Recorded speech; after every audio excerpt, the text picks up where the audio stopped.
Sérgio Fernando Moro.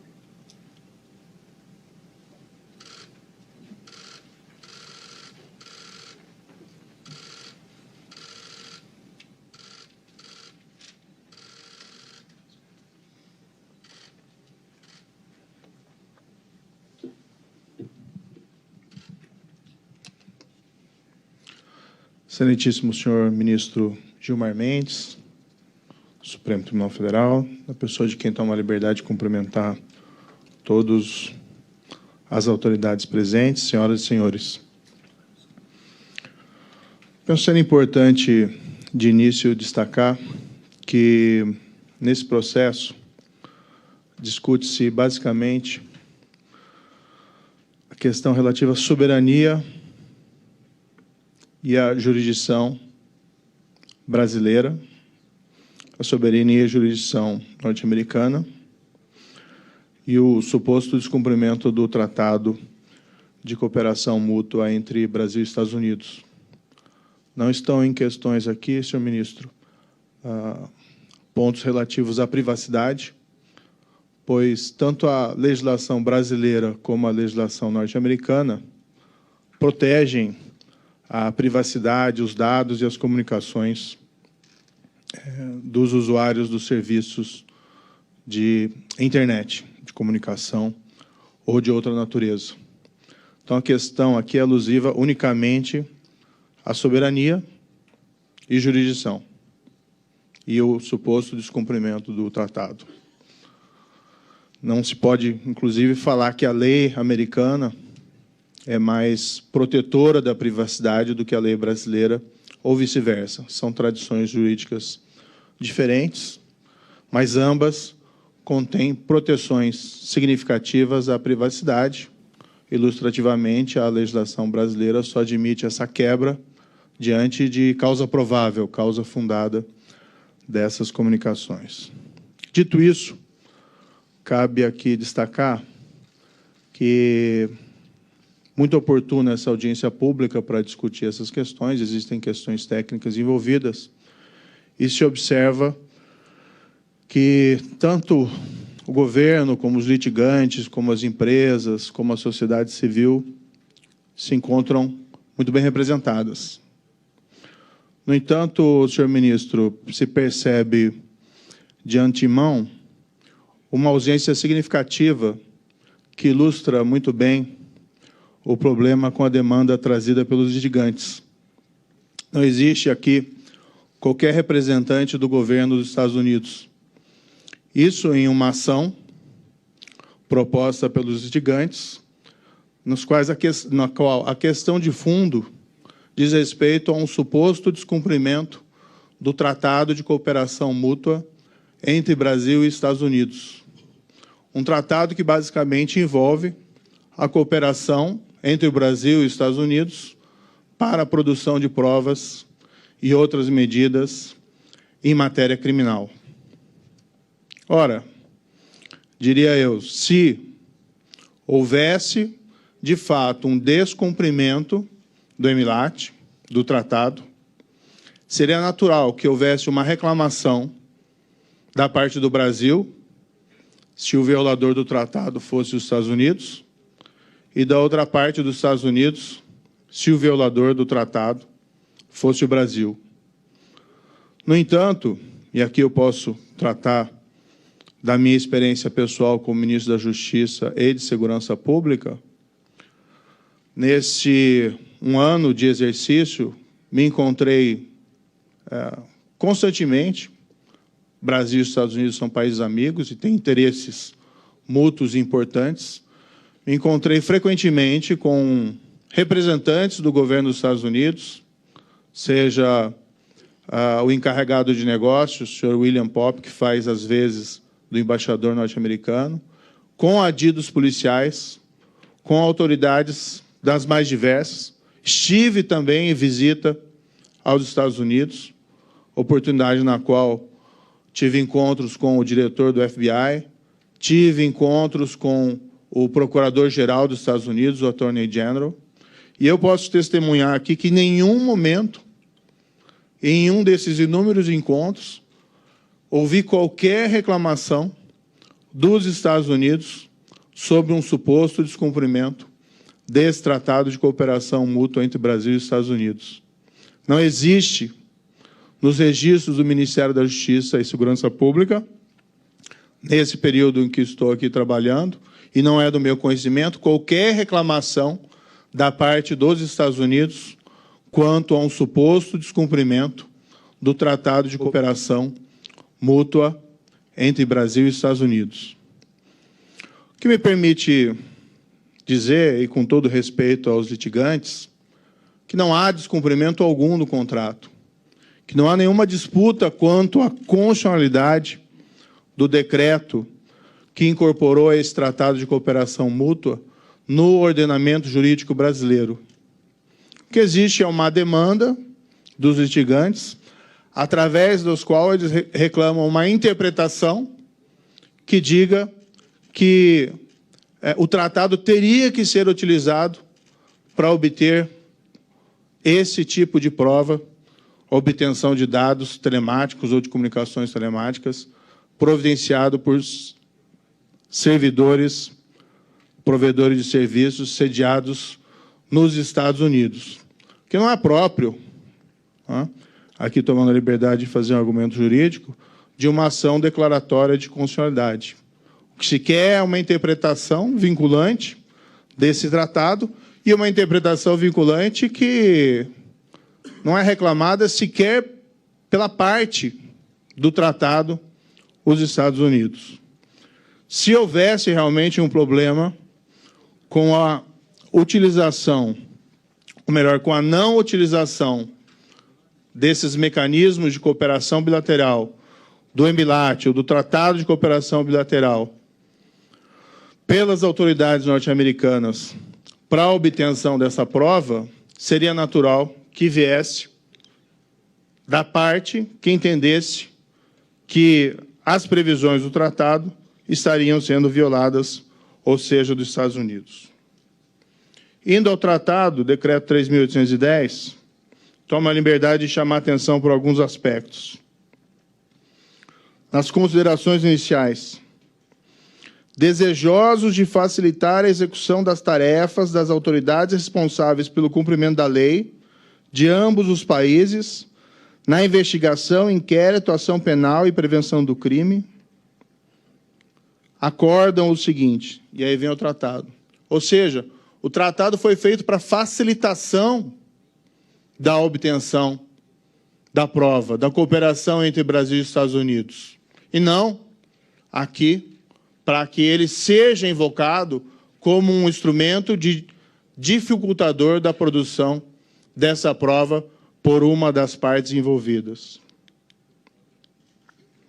Item 5 do tratado. O presente acordo destina-se tão somente à assistência jurídica mútua entre as partes.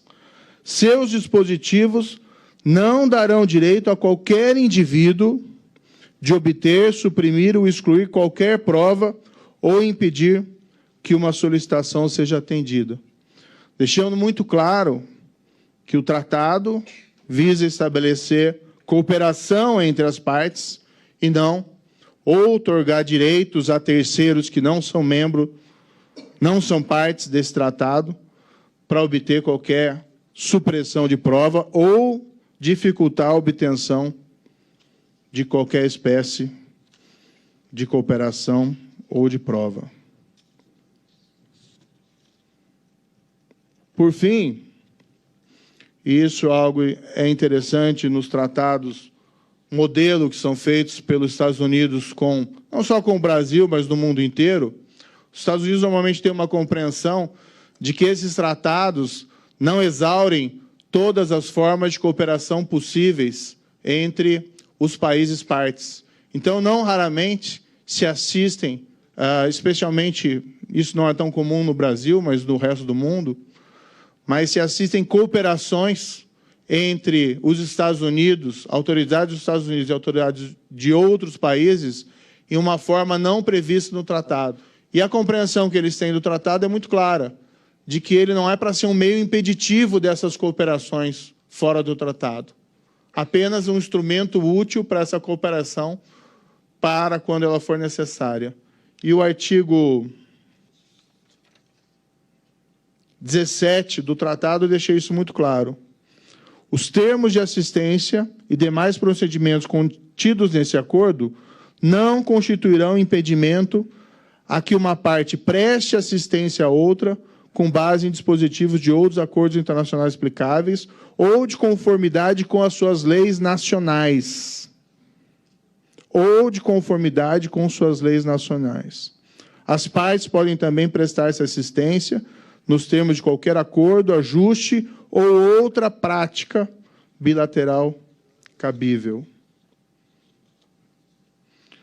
A avaliação do Ministério da Justiça, e ouvido as partes técnicas envolvidas, a nossa compreensão é de que o artigo 11 da Lei 12.965, de 2014, deixa claro a viabilidade de que uma corte brasileira emita uma ordem, claro, observados os requisitos legais, entre eles resguardar a privacidade com base com a exigência da causa provável e um processo constituído, mas deixa clara a competência, a jurisdição das nossas cortes para emitir uma ordem de produção de conteúdo da internet a uma empresa que tenha filial no Brasil, ainda que a sua sede seja no estrangeiro. Claro que devem ser feitas algumas observações. O crime deve ser um crime sujeito à jurisdição brasileira. Evidentemente, não há nenhuma pretensão jurisdicional de investigar crimes que não se encontram sob a jurisdição brasileira. E a comunicação ou produção ou coleta de dados tem ocorrido, pelo menos em parte, no Brasil. Por exemplo, cidadão residente no Brasil, utilizando serviços de informática em território brasileiro de provedores com sede no exterior, como Google, Facebook ou Microsoft. Como vai ser demonstrado adiante nas exposições dos técnicos do Ministério da Justiça e Segurança Pública, é importante destacar que o EMILAT tem sido realmente um instrumento importante para a cooperação mútua entre Brasil e Estados Unidos. Mas está longe o EMILAT de ser um instrumento perfeito de cooperação, dadas as naturais vicissitudes dos mecanismos de cooperação internacional, que avançaram muito, mas ainda tem muito a progredir. Nessa perspectiva, e isso será detalhado em exposições realizadas adiante, o Ministério da Justiça fez um levantamento de pedidos de cooperação entre 2016 a 2019, envolvendo obtenção de dados ou comunicações telemáticas do Brasil e Estados Unidos, e foi verificado que apenas 26% deles teriam sido cumpridos total ou parcialmente. Ou seja, 74% deles não teriam sido cumpridos. Por outro lado, também destacado que o tempo de cumprimento médio desses pedidos tem sido em base de 10 meses, quando são cumpridos. O que, em termos de investigação criminal, que muitas vezes envolvem questões urgentes, pode significar uma investigação criminal destituída de utilidade. Para finalizar, embora não seja exatamente um especialista em direito e jurisprudência norte-americana, cumpre destacar que não é exatamente desconhecido da prática jurisprudencial norte-americana a utilização pontual de mecanismos similares. Em particular, há um caso famoso envolvendo não a produção de material de internet, mas documentos bancários de um banco com sede em outro país que recebeu uma intimação de uma corte federal norte-americana para apresentação de documentos de clientes que eram mantidos em filiais em outros países, em países como Bahamas, Grande Cayman e Antígua. O caso é um caso conhecido na jurisprudência norte-americana, chamado United States versus Bank of Nova Escócia, de 1984, um caso decidido pela 11ª Corte Federal norte-americana, e esse caso acabou sendo mantido pelas instâncias recursais, e é interessante, e eu coloco aqui, ministro, apenas para exemplificar, alguns argumentos que foram utilizados para justificar a manutenção da decisão, ou seja, intimar uma agência do Banco de Nova Escócia nos Estados Unidos para produzir documentos bancários de contas mantidos, por exemplo, em Bahamas. O que se entendeu que os poderes investigatórios da Corte eram amplos, poderiam incluir determinação e que não haveria necessidade de expedição de um pedido de cooperação internacional para a obtenção dos documentos. Sobre o possível conflito entre a lei norte-americana, que obrigava a apresentação de documentos, e a lei de sigilo dos demais países, que a proibia, a Corte Federal entendeu que haveria um conflito, mas que isso não seria suficiente para justificar o não cumprimento da determinação, pois a condução da investigação feita nos Estados Unidos não poderia ser obstaculizada sempre que houvesse um conflito com o interesse de outros países. Além disso, e aqui entre aspas, o banco teria voluntariamente escolhido realizar negócios em numerosos países e teria aceitado o risco incidental de ser submetido a eventuais ações governamentais inconsistentes. E não poderia obter os benefícios de realizar negócios aqui, nos Estados Unidos, sem aceitar as concomitantes obrigações. Finalizando, então, senhor ministro e os demais presentes, existe um mecanismo, e isso eu vivenciei mesmo como juiz, que tem funcionado relativamente bem. Juízes entendendo que o Brasil tem jurisdição e determinando a essas filiais de provedores de serviços de internet nos Estados Unidos de produção de material relevante para investigações criminais. Claro, sempre com base nos requisitos da legislação brasileira, que resguardam a proteção da privacidade. Em geral, isso tem sido cumprido, com pontuais resistências. Eu mesmo decidi alguns casos assim, enquanto juiz, e não tive problema na produção desse material. E, por outro lado, existe aqui uma demanda que, em síntese, envolve uma suposta alegação de descumprimento de tratado, que, no entanto, é trazida ao Supremo Tribunal Federal sem que haja legitimidade das partes reclamantes, já que, afinal de contas, quem teria legitimidade para efetuar qualquer reclamação seria a parte dos tratados.